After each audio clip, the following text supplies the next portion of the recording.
on that note, I'm going to have some wonderful personalities on this stage for our very first panel discussion for National Architecture and Interior Design Excellence Awards 2020 Global Edition with a Beginup Research Intelligence Private Limited. May I please welcome on stage Architect Dhileep from Code D. With a round of applause, ladies and gentlemen, our first panelist amongst us.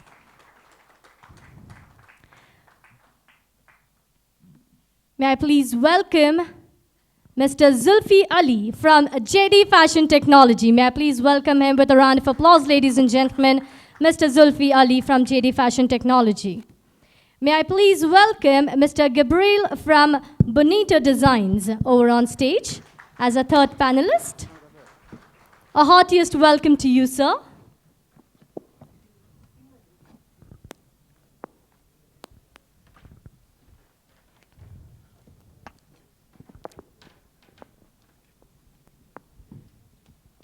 Minutes for this panel discussion. Welcome for National Architecture and Interior Design Excellence Awards 2020 from Beginup Research Intelligence Private Limited. I have the first question. May I proceed with your permission? With your permission? Yes? So I have this first question to Mr. Zulfi Ali from JD Fashion Technology. As a design academician in the field of fashion technology, how do you think the fashion design trend would move in this decade? Hi, everyone. Good evening for everyone. Based on the question you just asked, I think in the presentation, in the first presentation, I have noticed a word which says the architecture was fashionable. So one of the things that I've always noticed is that the general public has a perseverance that fashion is just about apparel, which is not. Fashion percolates into every field. So one of the things that I presume that will happen to fashion, and I also take this opportunity to send this message to the audience over here, is that whether it is apparel or any product, today what we see, the trend of eco-friendly or sustainable words that we are seeing, needs to be pushed further, and you'll always see a lot of effort by the industry which is going to come in from our apparel field. Definitely there is a lot of innovation coming in where you have DNA technology working on the material, which means you can trace the material down in the supply chain and the production and even to the recycling aspect. You have different kind of leathers coming from pineapple, mushroom roots. Even 3D printing is pacing up very fast. And also there's a lot of recycle, reuse, and adaptive use that is going to come into the world of fashion, not just into apparel technology, but I think across all fields of design, which is the need of the hour because of the fact that, can you just imagine that when you buy a packet of cigarette or when you buy alcohol, it's written there, injurious to health, but you never find when you pick up a garment, it never says that injurious to the planet. So today when a disease came which infected individually, we all woke up and suddenly act. But nobody thinks about the other things that you're purchasing as a consumer, which leads to the health of the planet, the disease of the planet. So probably I think this is an opportunity for us individually to look into the future and take individual decisions. Do not wait for governments. Do not wait for organizations to do it. I think it starts from the individual. I think the trend is that I think people are going to take the power into their hands and they are going to act. I think that's going to be the trend for the next decade. Yeah, thank you. Any questions on this? Do we have any questions? You had a very precise answer, sir. So probably we don't have any questions. Thank you. Yeah, thank you. I would, the first question I have for architect Dhileep ji. As an architect who worked at AEDS, what were a few of the differences and similarities of working in Singapore as a compared to working in India from the futuristic perspective? I will complete this. And what were some of the key takeaways from your time in Singapore which could be actionable and implemented by you and your firm Decode Architects in India? Yeah, thanks, Dr. Anand, for having me here. And so that's Code D Architects. So basically, I'm one of the fortunate architect to start my work experience straight away in one of the most biggest architecture office, which is ADIS. So ADIS is a world's second largest architecture firm based in London, also in Hong Kong and Singapore.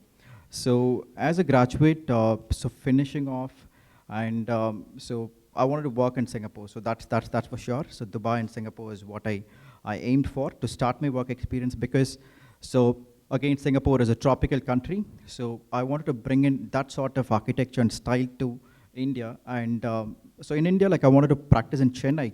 So basically, market is little, there's a huge void in terms of design. So basically, comparing Delhi or Bangalore, Hyderabad, so Chennai has got a little bit of opportunity for younger architects like us. And so that's one reason I landed up Chennai, so basically. And to start with, so I started out working in one of the world's biggest architecture office as a fresher, but fortunate to start working on high-rise office towers like like Minibase and Sky Park is one of my significant project. And so that's the difference basically. I mean, like, so when you start working in Singapore, the biggest office, back here we start with a small scale of projects, but back there we start with a larger scale. So the fearless of architecture is there. And coming back here, so we wanted to capitalize that particular opportunity here when we get the larger scale. So right now, like we're doing 3 schools, which is we're almost like 4 years here, and we're using we're doing 3 schools, which almost like 1 lakh square feet each. So yeah. So any questions? Do we have any questions? Okay. So I think that was also a precise answer. Ladies and gentlemen, I do have my third panelist amongst us. Mr. Gabriel, as a leading name in the field of interior design, what have you envisioned for this decade in the field of interior design? What are the top 5 trends we can expect to see in this decade from you? Yeah, good evening. Good evening, everyone. Thank you very much for this invitation to be here. It's a pleasure. It's our pleasure, sir.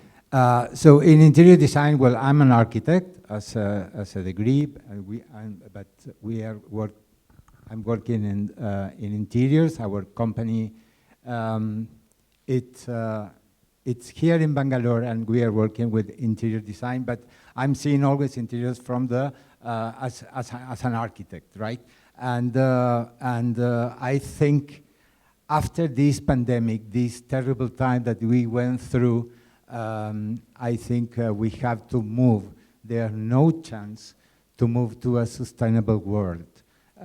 So I envisioned for the next decade to come back to the origins, to go to natural materials, natural elements, to be sustainable. We have to keep and take care of our environment, our world. And we have to realize about how important is that. So for me, that is the most important things that how will work in the next years. Hopefully, everyone will follow that trend. I think people after this pandemic will realize how important is the natural, the taking care of our world. And hopefully this will be one of the trends in interiors. Hopefully, so hopefully, yes. Because I think that is where the design comes into the real play. Exactly. I think all of us, we have to be conscious how important is our world, the space where we are living, right? And how we have to care about that. So I think that, of course, the technology is absolutely important. I agree absolutely with our colleague, the presentation, and we are moving to that, right? I will not say that technology is a trend, because I think it's absolutely real and there's no option. We have technology there, and we have to use that as a tool to improve our work and our world. It's a growth tool for the futuristic generations. Yes. Thank you so very much. Welcome. And do we have any questions for Mr. Gabriel here? I see some hand which was raised and it just went back. Which was that? Somebody just raised their hand, or they forgot the question. Thank you so very much, sir. I have a very second question. So, Zulfi, sir, to you. As an ambassador of sustainable design, what is your vision of sustainability in the field of fashion technology? Could you give us some examples of wearable fashion materials using sustainable material and other techniques which will pave the way of sustainable design in the coming decades? I think design, the word by itself, says solutions for the problems that we face. I think we don't know the extent by which fashion is polluting the environment. It is considered as the second most polluting industry in the world, probably after the oil industry. Like previously what I said, none of us are really aware about what we are wearing. The number of carcinogens and number of dyes that are present in every single garment that we are wearing. And I don't know if you know, the largest organ being the skin is absorbing it on a daily basis. And most of the fashion brands are really don't care about this factor because they're running behind blind money.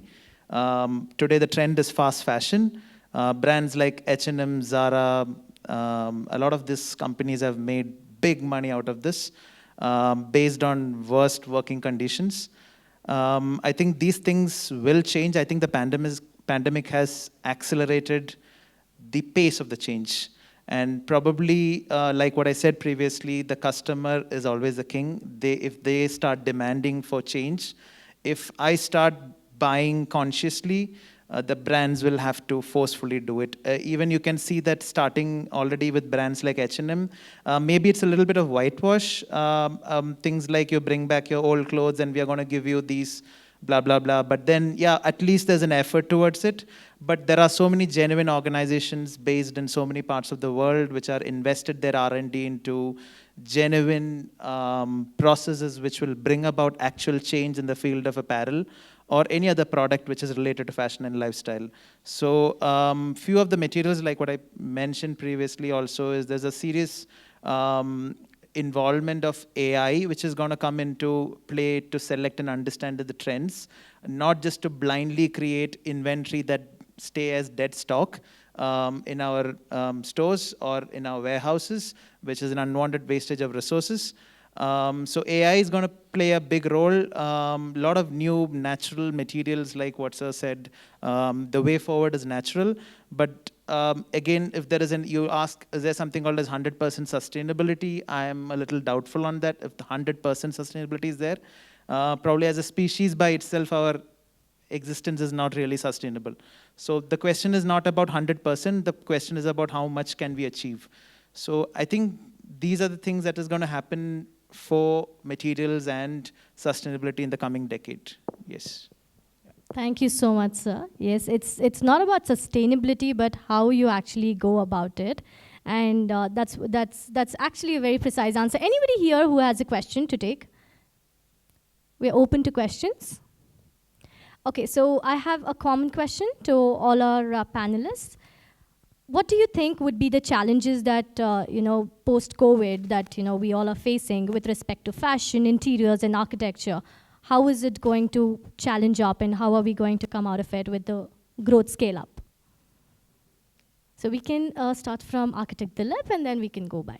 No, I mean, so in terms of architecture industry, so we have to, so it's already a competitive industry, and so we have to adapt to certain challenges in terms of virtual reality, so adapting to virtual site visits, site meetings, holding design meetings in terms of Zooms or using other technology, and also like in terms of architecture. So every project goes on in terms of months and years. So here in terms of pandemic, so what we try to adapt in terms of combating with COVID-19 pandemic is we started working on smaller scales of which is fast track, and that's also, like in terms of giving us a lot of investment to pump in terms of resources. So that's it. Thank you. So I think the pandemic just left some positive points. We have to see that the bright side, right? And they give us the just to understand how business agility was a must to survive. And that was the key. So for us, even during the pandemic, was a time where we grew up. So, and that is because the technology. So we realized how important is technology to have a clear communication with the team and with the customers. And to let understand our customers that to be not being in the same face-to-face meeting doesn't matter that the service and the quality will not be good enough. So using these technologies, bringing the teams together, working from remote, giving the tools to our people working from home, that are the things that I think this pandemic lives in our business. Absolutely. Just in 2 words, sir. What are the 2 words for the same? 2 words. 2 words. That's a challenge. We'll survive. Yeah, we'll survive. We'll make it big. Yeah, I think we should survive sensibly, yes. Survive 4 words probably, sensibly. sorry. Ladies and gentlemen, this was a panel discussion. Our heartiest, I extend my gratification to all our panelists who came forward to give your views about it. Thank you so very much. We shall Thank you proceed for the with this Thank evening. you, thank you. Thank you, sir.